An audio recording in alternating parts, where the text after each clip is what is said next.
everybody. Thank you all so much for joining us today. It's going to be a fun day talking all about March. So happy March, everybody. Welcome. If you are new here, my name is Carrie. My husband Dale and I started gardening back 10 years ago now, and we are in Oklahoma. And we started, let's see if I can pull up a picture for you guys. We um, we started with two little teeny tiny gardens back there. You can kind of see, and then we got the gardening bug and turned our entire backyard over into a whole bunch of gardens and food for our family and flowers and everything you can think of. But along the way there was so much to learn, and we were always like, "Ah, I wish that there was an app to help us out here," and we could never find a good one. So here we are today. We ended up creating the Seed to Spoon app. So it's been a fun ride, and I know many of you have been with us since the beginning, so that's really exciting. Um, but yeah, it's been exciting, and literally everything that we need out in the garden, we're like, okay, we need to put this in the app. um, but it's been really fun. And then along the way, we discovered smart pots, which are these round raised beds. You can kind of see right here. And we have a lot of these in our garden. We are a huge fan, and that is how we met Edvin right here. Here's Edvin. Yep, here at Smart Pot World headquarters, located here in Oklahoma City, which is not too far from Dale and Carrie. Been really happy to be a part of their gardening journey. So yeah, if you guys have any questions on fabric growing containers, definitely put it here in the chat. And I think we're going to be giving away some smart pots. Is that right, Carrie? We're going to be doing a giveaway today. So all you need to do to be entered in to win is just comment into the chat, and then you will be doing a free 1 year premium Seed to Soon app subscription, which comes with, a lot of things. You can send pictures up to Growbot for plant help and for, anything like that.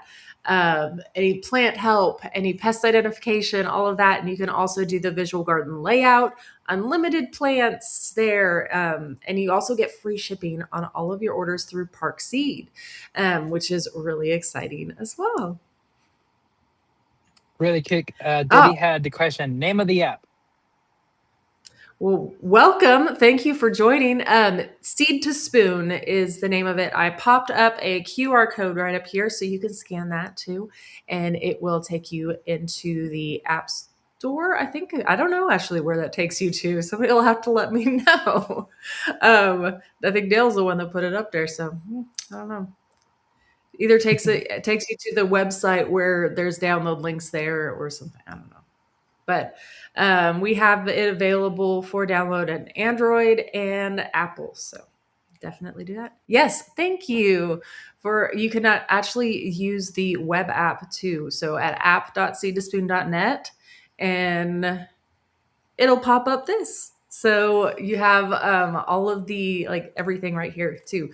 So if you have premium on your phone, it will show up on the web app too. If you have plants or anything in your garden, like I have right here, these are my flowers that I just started in my biodome.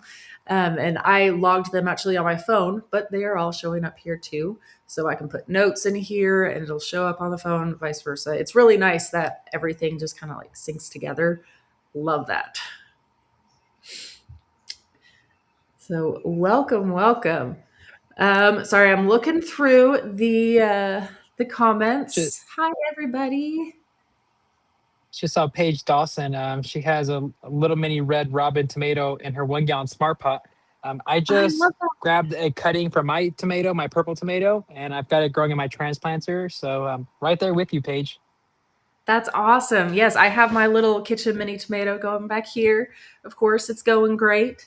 It's been growing for over a year now, giving me fresh Yeah, tomatoes every day. It's we amazing. all love that tomato. Honestly, it's perfect for that windowsill. Yeah. So I am in just on the outskirts of Oklahoma City. So we are right smack in the middle of Oklahoma. Donna, I feel you too. We went a little overboard, I know, but we had a lot of fun. And I mean, of course it's fun. I get to grow anything and everything. Looks like Shirley's having some issues with Grobot. What was that email? They could go ahead and email you any troubles with that. Oh, so here's what I'm guessing the issue was, and we just released an update for it. If you were in dark mode in with Grobot, then it would like show up. Like technically, it would be there, but it would be like light on light or dark on dark. I don't know. But you couldn't really read it. But we have an update out, so go check for a new update. Um, both in Apple and Android too. But if by chance that doesn't fix it for you, send me an email here at support@seedspoon.net.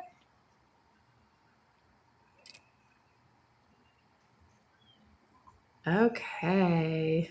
Sorry, I'm scanning through. Autumn, you are always cracking me up.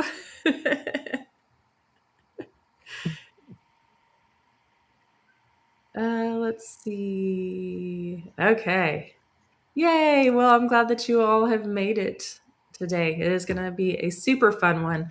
And last week, if you missed last week, Edvin and I actually talked about container gardening too, um, for like small spaces and all of that. It was super awesome.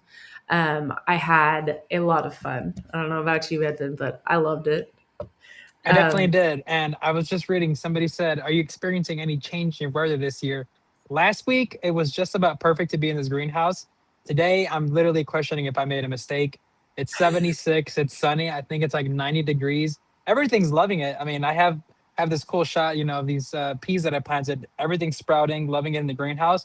But I'm not going to lie, it's a little bit toasty in here. So, yes. And I think we're yeah, going to have and some yesterday crazy it was really storms. cold too. Yes, I know, which kind of scares me because they're predicting crazy storms here in the south, for the Yeah. next week. So I don't know. They're saying large hail. So these crazy shifts is what I don't like because that's usually what that Mhm. means. So we'll see. Yep, absolutely. Um, okay, here, let me pull up. Yay. So here's our giveaway. Oh, and I forgot to mention too. So we do a giveaway after the fact too. So if you are watching this after the fact and you aren't live with us, welcome. I'm glad that you're joining us too. And I always feel bad that not everybody is able to join us live. So I do want to make sure that I do a giveaway for them as well. And all you need to do, again, to enter that is just comment on the video too.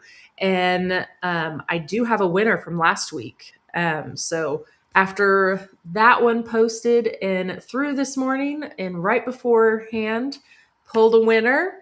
And it was congratulations to Malia B. So send me an email at info@seedtospoon.net and I'll get you all hooked up with all your goodies. And then I wonder if she's from Tennessee. it looks like it. And then don't go anywhere too. We'll be doing a giveaway for you all joining us live at the end of this stream as well. So again, all you need to do is just comment and to win. Okay, so first of all, I do kind of want to get this out that March is a very difficult month, I feel like, to keep basic because everybody is so different, right?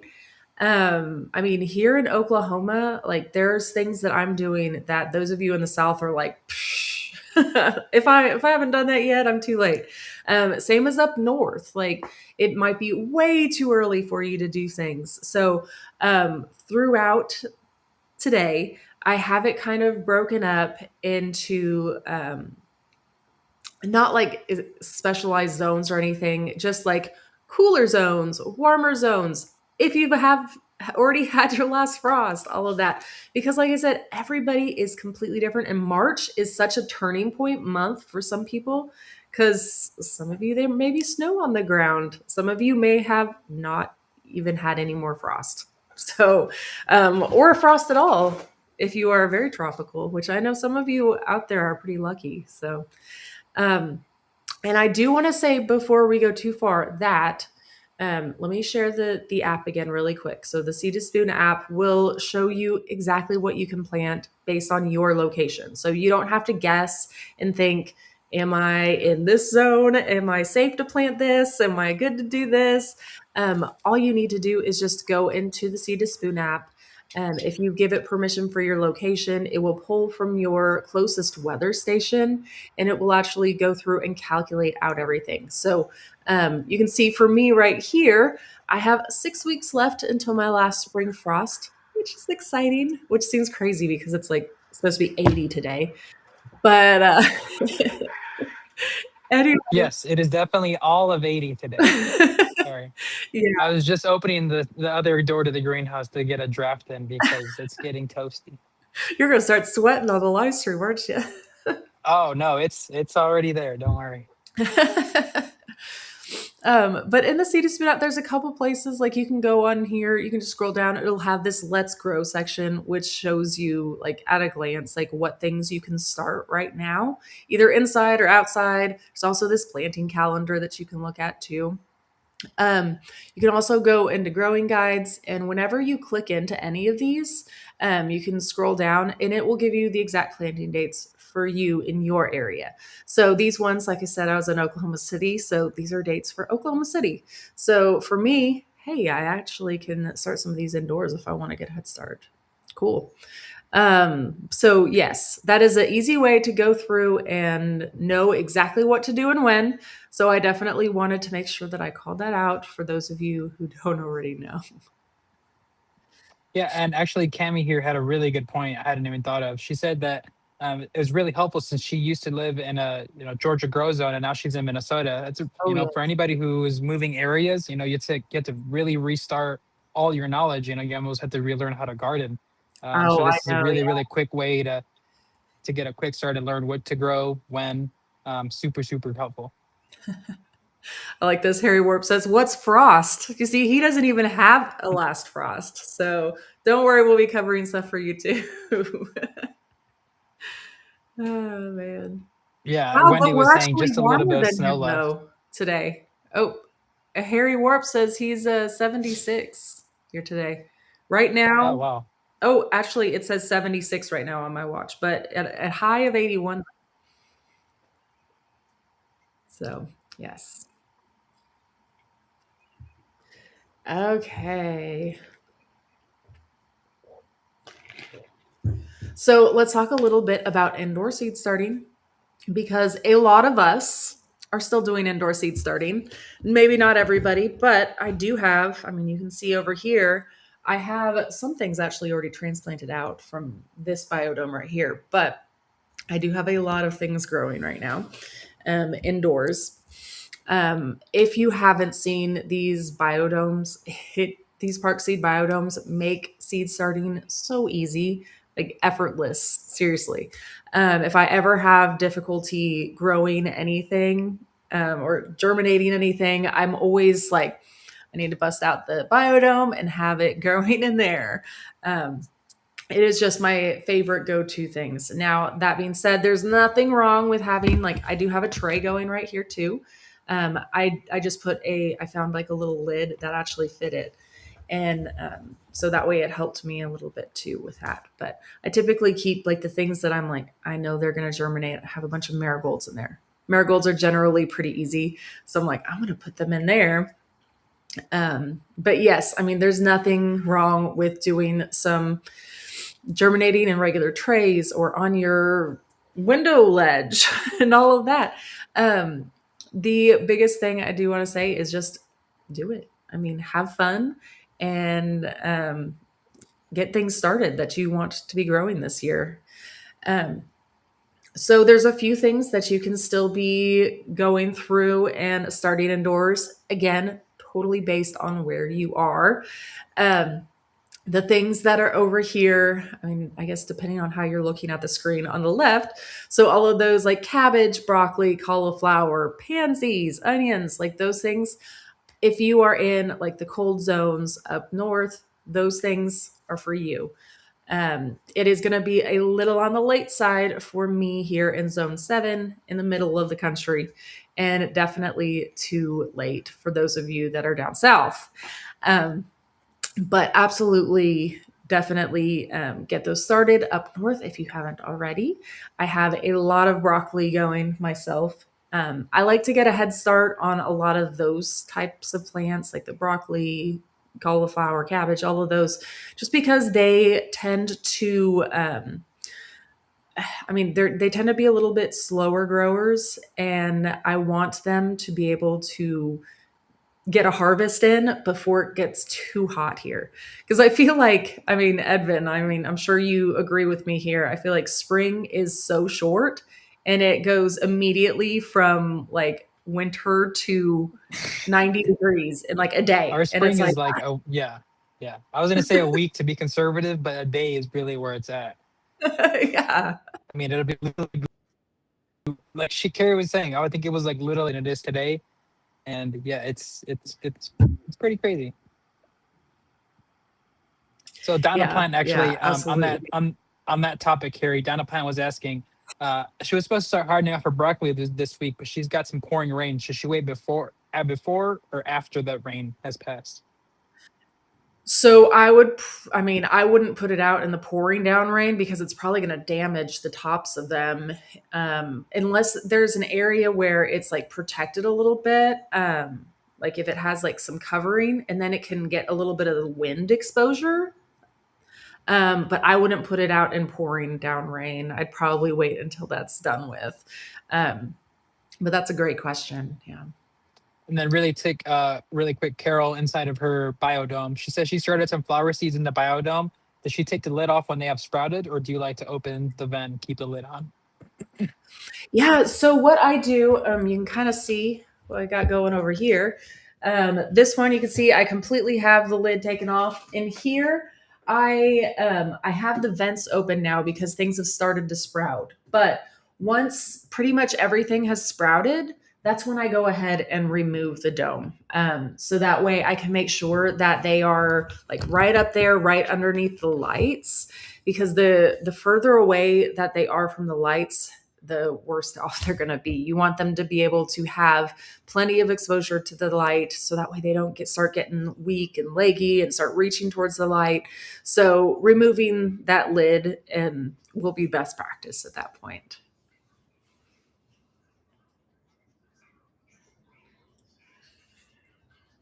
Oh, good question. So, Juliet was asking, should horizontal raised beds be oriented east to west or north to south? So this is totally your preference, honestly. And depending on, I mean, you just have to think about what you want to grow and plan it out accordingly. Honestly, like it personally, I have no preference. Somebody else in here might have a preference, but at least for us, I just make sure that I know where the sun will be and try not to shade out certain things and all of that. So that's what I always keep in mind. So, regardless of which way they're oriented, I mean, you're going to have the sun affecting it either way. So, Somebody was asking about. Oh, here we go. Desiree was asking any tips for keeping the birds from eating her seedlings.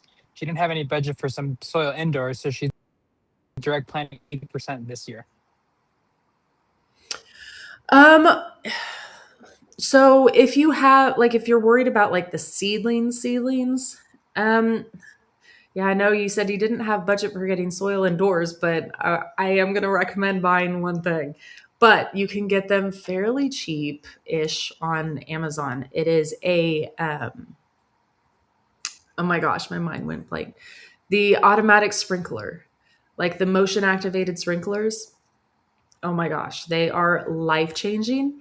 So all you need to do is you just pop it into your garden, you connect it to a hose, keep it turned on, And then whenever it senses motion, so things like birds will come through, or cats, like it's great for that too, or deer even, and things like that. And as soon as it senses motion, like it'll start spraying erratically, and it scares off whatever's in your garden. Now, that being said, be careful for you, first of all, too, because I have sprayed myself way more than one time on these. The kids have done it too. Like it gets pretty entertaining, but I would highly recommend looking into something like that because I mean, and also, hey, it waters the garden for you too.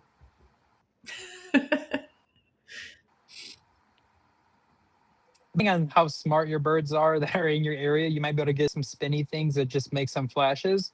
Also, they do Mhm. have the plastic owls. Sometimes that works. Sometimes the birds they get in tune with it, and then it doesn't work.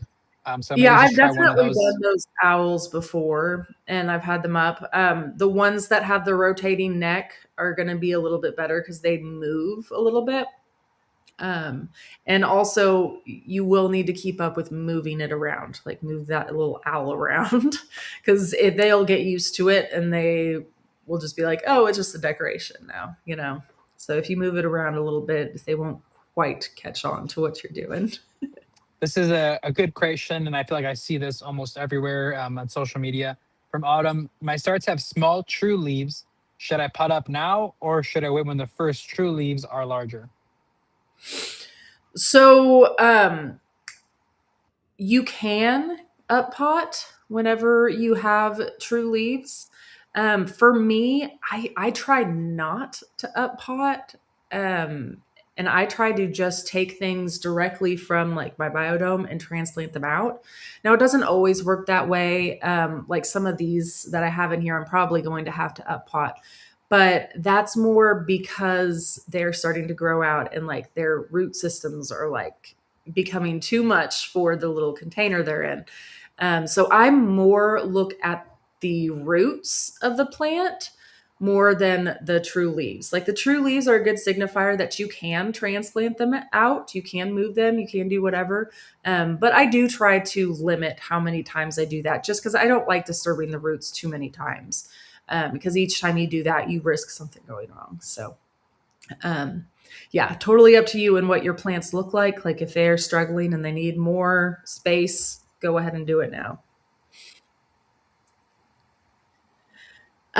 Yes. And then, so also right now for the warmer seasons and for me too, like it is time for me to go in and start like my tomatoes and peppers and eggplant and marigold. Like I said, I have a bunch of marigold started right now, basil, all of those. I put marigold and basil on here because those are my two favorite companion plants for tomatoes. And I always make sure that I have a whole bunch of transplants of those ready to go whenever my tomatoes are ready to go in the garden. So that way I already have protection out there in the garden whenever I go and transplant them. So I highly recommend if you are not indoor seed starting those already, definitely look into doing like some marigolds and basil too. So that way they're ready to go. Yeah, and really quick, Sammy had an intuitive idea. Can you just hit the biodome outside without the dome to harden the seedlings off? Absolutely. I do this all the time. I mean, that's exactly what I do. I just take like that's what I'm going to be doing with these little guys right over here. I have a bunch of brassicas in there, and I'm going to be pulling those and just taking them outside, getting them used to the environment they're going in. But yeah, literally just carry out the biodomes or the trays, set them somewhere behind protection. Especially for where I am, because I have like chickens and things like that, and they have definitely broken and yeah, had issues before. So definitely make sure you're protecting those seedlings when you're hardening off. Yep. And Harry Work had a question really quick. Does Smart Pot have transplant smart pots? So we do. So once your little seedling inside your biodome is ready, you can actually direct sow it into one of these Smart Pot transplanters. This is kind of a product I feel like not many people talk about, but it's one of my favorites. So it It actually is. has a slit down the middle. So whenever you're fully to transplant it out either into your raised bed garden or into a larger Smart Pot, You actually just come down, pretty much just rip the sides apart. You'll see the roots on the sides, and then just dive right into whatever you're planting, and you can reuse this. Carrie just posted a great video of her and her family. They just power washing their smart pots. They're probably about eighth, 10th year easy. So these transplanters, as long as you keep track of them, will literally last you a lifetime. So another Yeah. great tip. Yeah, I am a huge fan of those. I use those all the time for my tomatoes and peppers, especially because I start those inside so early.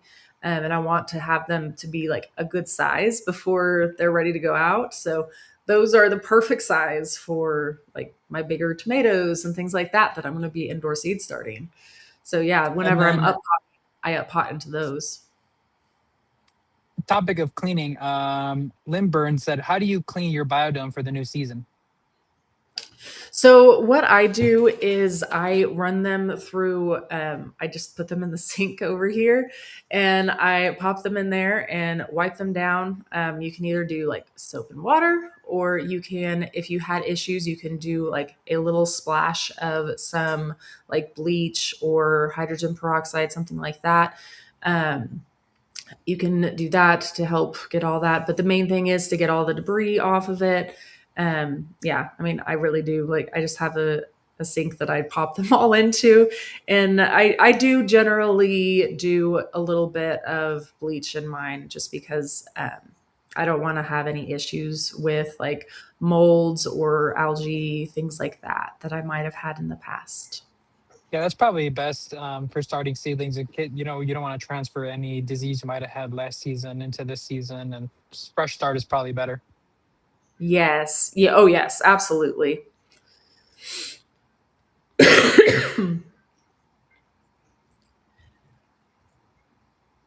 Oh, I actually do have a video. I will see if we can find it here in a little bit, and I can link to it. But I do have one that I've posted. So I know it's so hard to find older videos on like Instagram and Facebook, but searching YouTube should be easier. Yeah, I love this idea. A scrub brush, scrub it, and use this spray shower head. Yep, we've done that too. Like we pop them into the bathtub, and whenever we have like a huge amount of them, I actually did post a funny video one time of all of them going into the bath, and going in and getting washed. Okay. So let's talk a little bit about outdoor transplanting. So we were talking about all the things that you should be starting inside, but let's talk about some of the things that you can probably maybe be transplanting outdoors. Again, this is more for probably the middle of the area. So not necessarily like up north because you probably can't work your soil quite yet. And these plants will not do well if you still have like a lot of hard frosts left. But if you only have a little bit of light frosts, once you go through the process of hardening them off, these ones should be great for you. Um, so that being said, I know we talked a little bit about hardening off because somebody had a question, but the process of hardening off is super easy. All you need to do for like a week or so is just take those plants on like a field trip out to the garden. Just carry the tray itself, put it out there. Gradually, every single day, expose them to a little bit more of the elements, a little bit more sun, a little bit more wind, all of that. And pretty soon they will be perfectly, perfect to acclimated to where they're going. So these are ones that you can look at planting outdoors here soon if you haven't already.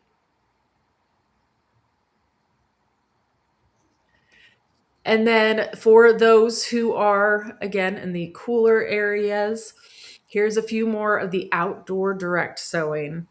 So the difference between some of the things I know, because we talked a little bit about like indoor seed starting, there are some things that you don't really want to start by seed indoors. And that's going to be things like root crops, especially just do not do well transplanted. So if you are able to plant them directly outdoors, that's the way to go. So pretty much any sort of root crop, carrots, beets, radish, turnips, potatoes, like all of those. They don't like having their roots messed with, obviously, because that's where they're growing their food. Also, things like peas don't love to be transplanted either. So, peas and beans are another one that kind of struggle a little bit if you try to transplant them. So, direct sowing is going to be best. I also love to direct sow just lettuce and spinach and all of that too. So, those ones are, just pop seeds out there in the garden and direct sow them right now, hopefully for a lot of you guys. And for those of you who can't yet, I'm very sorry. Hopefully soon. Hopefully soon. Well, Cammy's asking, Um, what's the trick to growing carrots? a few tricks I will say for carrots. You would need to make sure that your soil is loose and that it's not compacted. So it make sure it doesn't have too much clay in it or just like hard, because you're going to be growing down below the soil. So it needs to be nice and airy, for lack of a better word. Um, so soil is a big thing. And then also just keeping them moist while they're germinating is another trick that you need to do. And that's something that I know a lot of people struggle with because, especially for carrots, because carrots can take a while to germinate. And the entire time you need to keep them pretty much consistently moist. So that's definitely a trick right there. But if you like what I do whenever I'm direct seeding carrots, I go through and I put like burlap on top of it and then I'll water the burlap in. So that way it has like an extra layer of moisture there and it's holding in the moisture a little bit better, so it helps a little bit more keep your plants protected or your seeds protected and keep the soil moist and all that. But make sure you check and remove it once the seeds do sprout.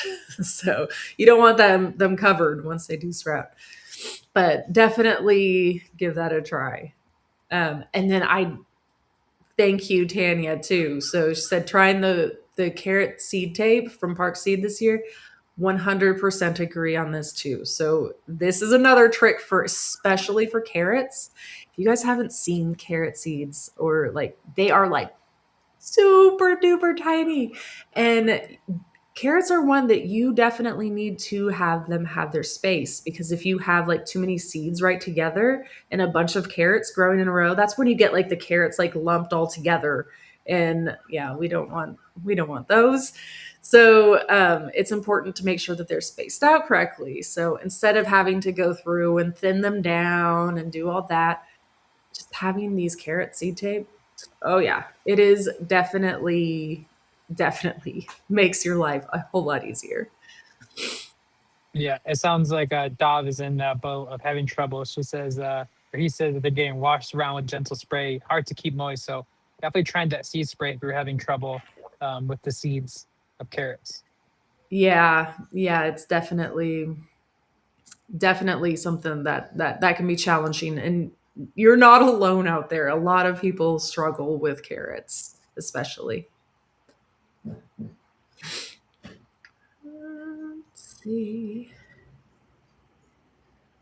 Somebody was asking about starting seeds in strawberry. The creator, really quick, can you grow strawberries in the smart pot? And something that I think Carrie and I are both be talking about a lot this year is actually the no cocoa liner.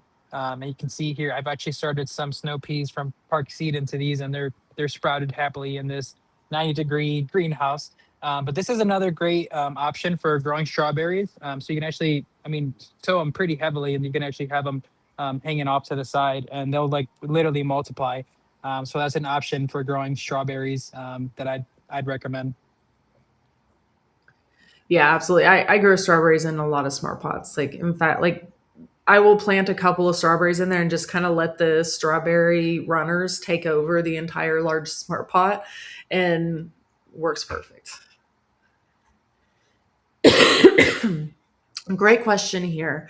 We're about to be hit with false spring for a few days, high in the mid 70s, lows in the high 50s to low 60s. Is it okay to direct sow these during that window if it's going to be going back to cooler temperatures? Absolutely.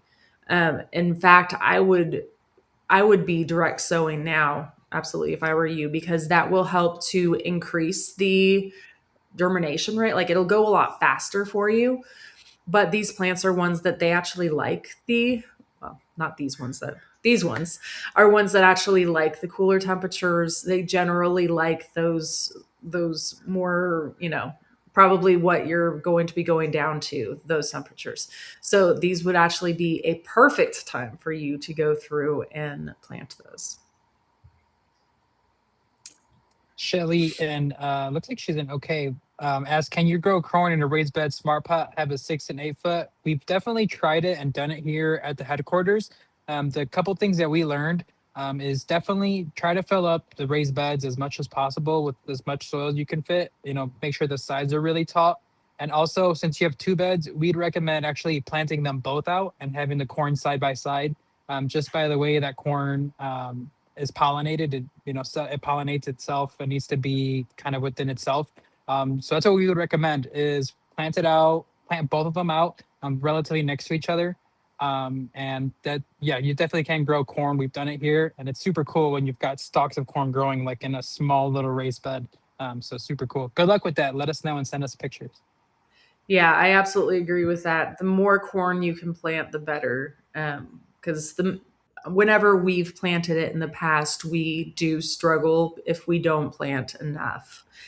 Just because, like you were saying, with the pollination and all of that, like they definitely need a lot of them. Yep. You can help it. Some people like to go and they'll get like a paintbrush or something, and like when you see like the little twines starting to form, and kind of just go and brush all the corn. That'll help you get more of them to actually coddle up. So things like that. Yeah, yeah, absolutely. So I know a lot of these right here are a lot of people are going to be very jealous right now as I'm talking about the warmer zones. I'm looking at you, Harry Warp, who doesn't even know what a frost is. I know there's plenty of you out there, but those of you who are lucky enough to have already had your last frost, there are a lot that you can be planting. I mean, pretty much the sky's the limit now. But you're pretty much going to be done though with the direct sowing, at least, or of the cool season ones, because you're going to get hot real quick. So you're going to be heading into the transplanting, the tomatoes, the peppers, the cucumbers, the zinnias, the beans, like all of those. I mean, I feel like the sky's the limit. If you have already had your last frost, like literally the sky is the limit, and it would be amazing. I'm jealous because we still have what, a good 6 weeks left for us here. But hey, there's probably those of you who are jealous about our 6 week time. So Yeah, we're in fall spring right now. yes, oh yes, for sure. I was wearing shorts the other day. I was like, it's hot Literally. outside. Well, Yeah, the this thing is, weekend I we was were out wearing working in the garden. I was like, it's hot.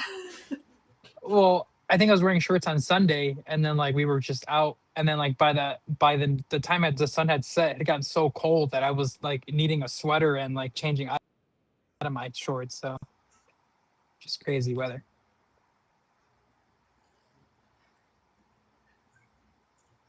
Okay, great question. So MD was asking, do you recommend starting those inside for a zone 8A or direct sowing? So it depends on which ones you're talking about too. So some of these, yes. I mean, I would recommend starting like tomatoes and peppers, especially 8A might still be a little cool for some of them. But if you, I mean, it kind of just depends on your weather too. But probably like I would go ahead and get started with like the tomatoes and peppers and things like that indoors and then transplant them out. But I do prefer to do that anyways with especially the tomatoes and peppers, so that way I can put them on a warm mat, make them germinate a whole lot faster, and all of that. Sharon's saying she knows a really good realtor in Florida if we ever get tired of our complaining. And honestly, was it like 2, 3 weeks ago when like the whole country was like literally like frosted and like just Florida was like an 80-degree chilling, hanging out. It was a little enticing. Seriously, yeah. My sister lives in Florida, and I'm always really jealous of it. I almost don't want to call them. It's like, they call them like, oh, perfect weather over here. Oh, there was one. I think it was last year. She sent me a picture of snow on the beach, and I was like, "Oh my gosh!" It was crazy that they actually like they had Even a little bit that of still snow. sounds amazing, honestly. Like snow on the Oh, beach I still know. sounds It like was it'd be like I want to be gorgeous. there. Yeah, so jealous of Florida. Okay, so outdoor tasks, and I mean, this really goes for most everybody, as long as your gardens are not covered by a whole bunch of snow right now. Um, but a lot of these things, like I'm doing in my garden right now, so I was like, okay, what am I doing? And I popped it all up here. So this last weekend, we went through our garden and we were laying down some fresh cardboard on the ground, trying to smother out our layers of Bermuda grass that we have and weeds that had come up. Because last year, like we got completely flooded and it washed away like all of our mulch and brought in a whole bunch of seeds of weeds and everything you can imagine. Um, but we are putting down fresh layers of cardboard, hopefully to smother out all those weeds. And we're going to be getting in some more mulch, on putting some mulch wood chips on top. We're going through and cleaning all of like our smart pots and things like that. So giving them a good like power wash. I even popped like some of the smaller ones into my wash machine inside. Um, it, Perfect. They look good as new whenever they pop out. It's amazing. Now I will say they do great in the wash machine, but I know Edvin in the past has always told me to not dry them, so I just laid them out to dry, and they worked perfect. So Yeah, really quick on that note, smart pots are perfectly safe to put in washing machines, power wash like Carrie and her family did. Just do not put them in any type of dryer. They actually are heat treated, so that would actually warp the fabric, and you might end up with a wonky looking smart pot. So don't do that.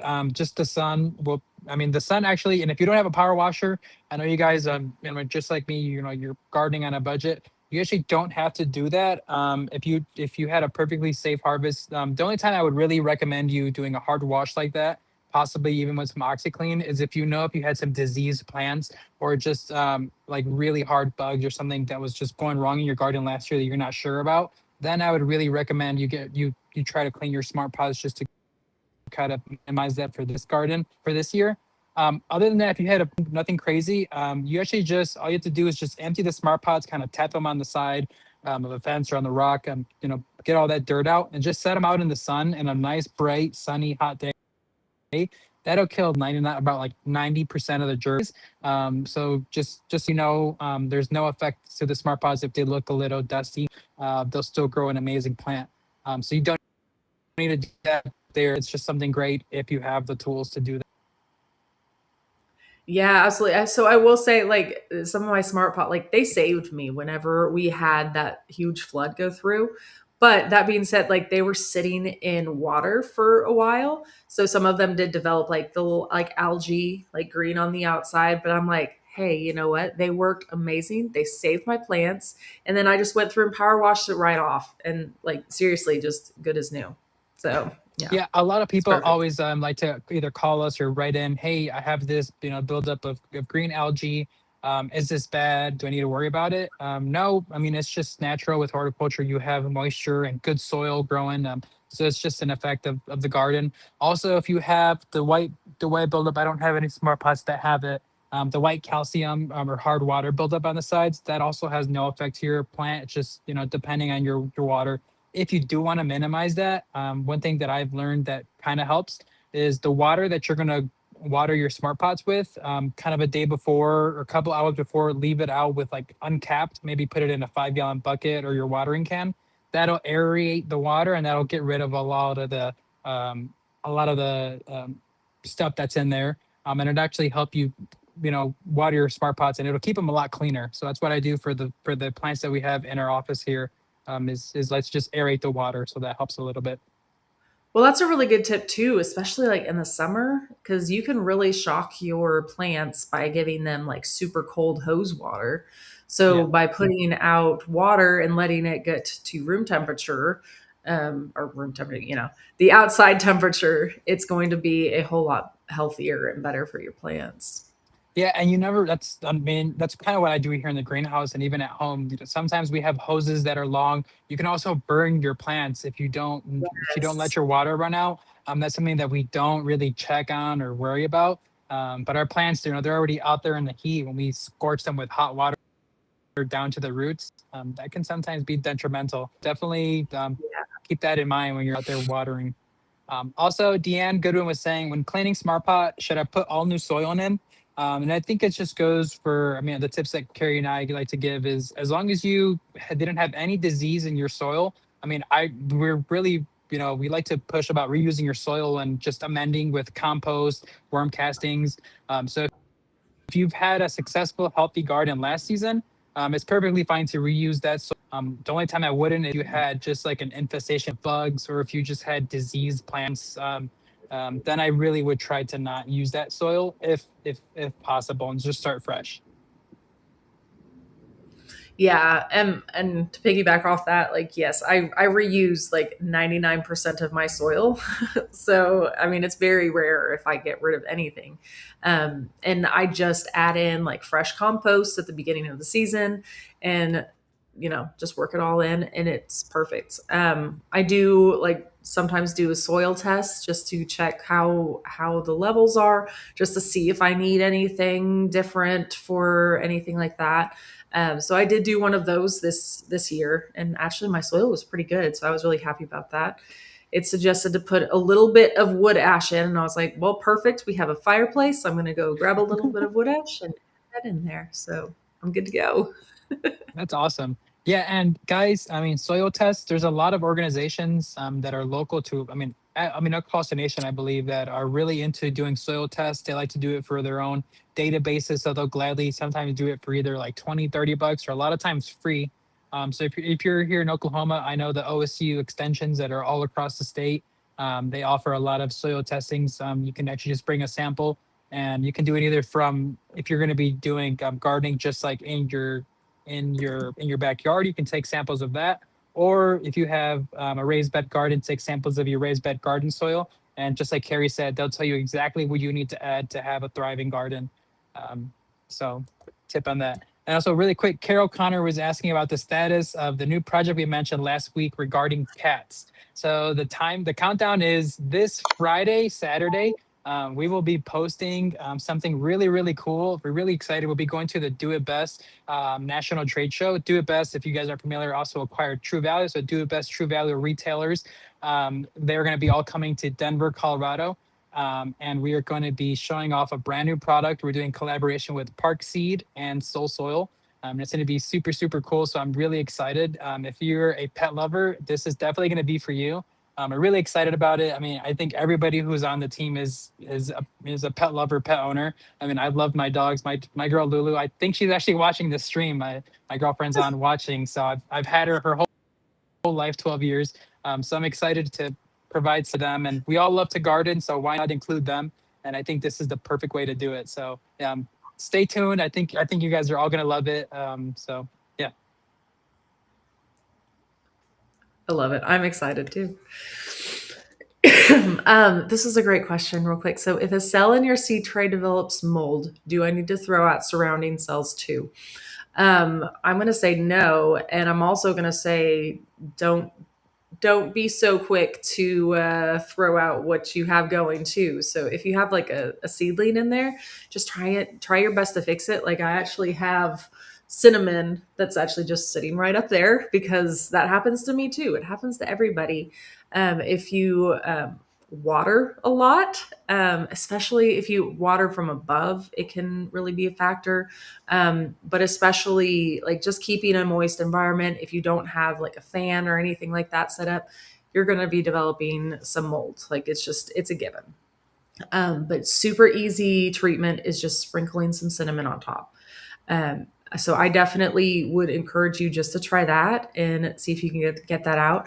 Typically, if I have one that has like a bunch of mold, like I will try to, before I transplant it out, like maybe scrape off a little bit of the top moldy soil before I put it outside. But I mean, for the most part, like I'm doing my best to recover everything. I always try to nurse all of my plants back to health. I'm guilty of that. No seedling left behind. I know. I know. Great Martin's asking about mulch, and I need your help on this. In terms of mulch, what is the best natural mulch that provides color and structure? I've used leaves and natural mulch, but color fades fast. And I know just from working a little bit at big box garden centers, I mean, the stuff that holds in the color sometimes is not the best stuff for your garden. No. It's great for like the front yard if you want to buy, and I would even have like rubber mulch, which I don't know, that can be iffy as well. But the stuff that claims to hold color and that they add color, like the red, brown, black stuff, like just generally isn't going to be the best for your garden. The natural stuff that is fading, it's fading because it's decomposing. And it's actually adding some type of nutrient back into your soil. It's just the natural process. I don't know, Carrie, you might have something different to say on that. I mean, honestly, it's just gonna be. I mean, here I can pop up a picture. I mean, you can kind of see. I have this, which I mean, if you can get like some nice wood chips from a local place, like these right here were actually like really nice wood chips that I got from our local place called Minic Materials. But you can get wood chips that are actually like look really nice, that are, that are really good and natural, and hopefully like not fade. I mean, I know they are already light, but they're not going to provide a lot of color, but I mean, it is going to look nice. I feel like it looks pretty nice. So Check your local municipality areas. I know before this huge snowstorm, the city of Oklahoma, just because in front of Oklahoma, our headquarters, they're going around and chopping a bunch of trees and preemptive of trying to avoid any power lines going down. So a lot of the cities have an over stockpile of wood chips. So if you are one of those gardeners who's kind of on a budget, check with them because a lot of times it's either free or like super cheap, like to the point where like a yard is $20 and like a yard is like you'll need a truck. So check with them. They'll also be able to provide other resources to find it local to you. there's also a website that you can go to called getchipdrop.com, and it will connect you with local arborists, and they will come and deliver a bunch of wood chips to your area. Like we've been able to get a couple of those deliveries before. It's been, oh yeah, there you go. It's a great resource, and you can put money towards on there if you like want it real fast and you want to encourage arborists to send it to you. But otherwise, like it's free to sign up and all of that too. Yeah, great, Martin. I know he was benefits of which Oops. between garden beds versus keeping it grass. Sorry, did I? Were Yeah, you're you? okay. I'll let you. Yeah, we'll go back to that. But just really quick, imposition for municipality wood chips. And I think this, well, unless it comes from a really trusted source, like I know Minic is a very trusted source, but you do kind of run into that with municipalities. You kind of don't know where they've got their stuff from. So you kind of got to be weary of that. This also this is where testing your soil can also help minimize any issues. Well, and I will say, like, regarding this, like, a lot of the times when I'm getting wood chips, I'm putting them in my pathways and doing things like that. And I'm not necessarily putting them in my garden, too. So I won't do that unless it is like a trusted source, like or I've like tested to see how they're gonna do. Um, but yes, so as I was saying, um, so we've done it both ways. We have actually had gardens on top of grass before, and I mean, it is a pain to go through and either weed eat or mow around it. And it is very challenging. And it never fails that whenever we're doing that, some grass seeds or like all of that, it always gets blown up into the garden too, which leads to a whole lot more weeds and all of that too. Like it's just, there's just a lot of issues that I've had. Like that being said, like there's nothing wrong with it. You can absolutely do it as long as you're okay with going through and mowing and doing all that. There's nothing wrong with having grass. It just kind of gets to be a pain, especially for us. My goodness, we're already at 55 minutes. Whew, we're gonna have to like run through these last ones. Having too I much will just fun. I know. I will just touch very briefly on this. So, a lot of March, especially for the northern part, maybe even the central part, you're going to be doing a lot of garden planning. So, that just involves going through and planning out where you want things to go and looking at companion plants and all of that, which is big for me. I know I do a lot of companion planting, like I mentioned with my tomatoes and having the basil and marigolds going. But the Seed to Spoon app can really help you with your garden planning and also help you with companion planting and all of that too. So, great resource. Definitely check it out. Um, Real quick, there's a few common March mistakes that people can make is planting warm crops too early. So I know several of us mentioned we are in our false spring right now. And I think a lot of us are in a false spring right now. So you might be like, oh, it's plenty warm enough for me to go out there and plant this, when in fact it's not. It is actually going to be getting colder again for a lot of us soon. So just be aware of that and follow what the Seed to Spoon app tells you too, because the Seed to Spoon app will give you exact planting dates based on your location. Like it's not going to be like, ooh, it's a fall spring, you know. It'll give you exact planting dates based on your location. Yeah, don't fall for Um, the trick. If you go to the big box stores and you see those beautiful tomatoes sitting there and thinking that it's to plant them, don't fall for that trick. If you have that garden itch, order you a packet of Park Seed seeds and sow those instead, because you're going to be upset when that frost that hasn't hits and you got to restart all over again. So don't fall for it. uh, yes, yes, do not. Also, like another really big one too, like with your indoor seed starting, is forgetting hardening them off. So getting too excited and being like, "Oh, it's time for me to go out there and plant my brassicas," but forgetting the process of hardening off. So you want to make sure that your plants are getting used to the environment that they're going into, and you're not just throwing them in a shocking environment. So that's definitely something that that you want to be aware of too. And I know somebody had asked earlier, like Cami is saying, totally plant marigolds with tomatoes. Asked, do we companion plant? That's one of the very first things that I learned from Carrie when I started watching her was about companion planting. And it honestly made gardening so much more fun and so much easier and cheaper, honestly, because didn't have to buy any of these crazy sprays that were just supposed to kill this bug and that bug. And I ended up killing my plants. Companion planting gets rid of a lot of bugs and it's actually a lot healthier. So definitely do that. That's the easiest one. Marigolds with tomatoes, super cool and a great pair.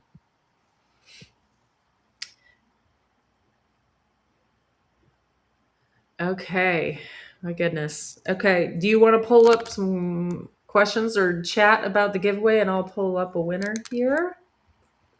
Um, Somebody, Tanya, is asking here if the app is off from Farmers Almanac or the seed packet, which one do you follow? Um, Generally, I would actually follow the Seed to Spoon app just because it has the most up to date data. You put in your actual zip code, it's triangulated, and it actually uses weather center data. So that's what I would personally do. The seed packets, yes, they do have great instructions, but a lot of times they're generalized to fit most people. The app is meant to fit you specifically. So that's my tip on that.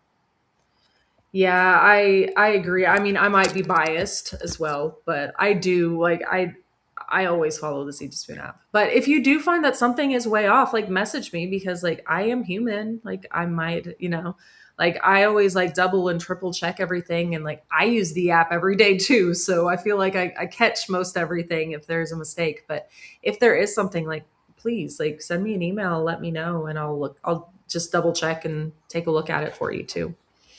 This is a hard one, but Paige Dawson was saying she's having a hard time with Bermuda grass, and I know Taylor and Carrie they like had a strong battle that I think they ended up winning. But I think it took a lot of cardboard boxes and a lot of time to just suppress that. I mean, Bermuda is meant to grow vigorously. I mean, it was bred to grow in the South where it's not supposed to be grassy here. So yes, it's a vigorous plant, and like one little sprout of it can get in your garden and take over. Yes. Yeah, that's why we always go with like the cardboard and then wood chips piling on top of it. I feel you there. I've battled so many Bermuda grass. Okay. So we have a giveaway drawing that we're going to be doing. So every time you guys commented, it entered you in to win this giveaway. We're also going to be doing another giveaway too after the fact. So if you do not win, don't fret. You can still enter in to win. All you need to do is after this post, just come back into it and leave a comment. That's all you need to do to be entered in to win, and we'll announce that winner just like we did at the beginning of this one for the next one. So this lucky winner is going to be getting a free 1-year premium Seed to Spoon Out subscription along with Smart Pots. So, woo, we have, there we go.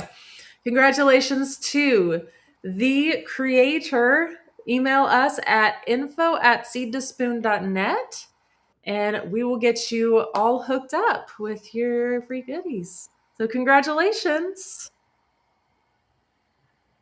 That's awesome. Congratulations. Okay. Yeah.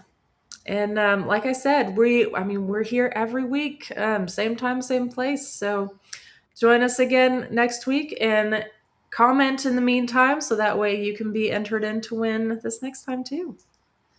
Okay. Well, I look forward to seeing y'all next week. And if you're not already following Edvin and myself, like we're everywhere, I think.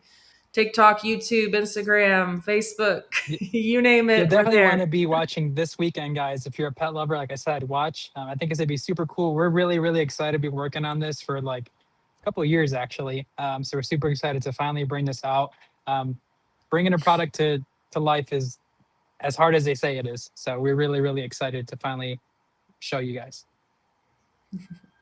Awesome. Well, thank you all so much for joining us today, and we'll see y'all next week.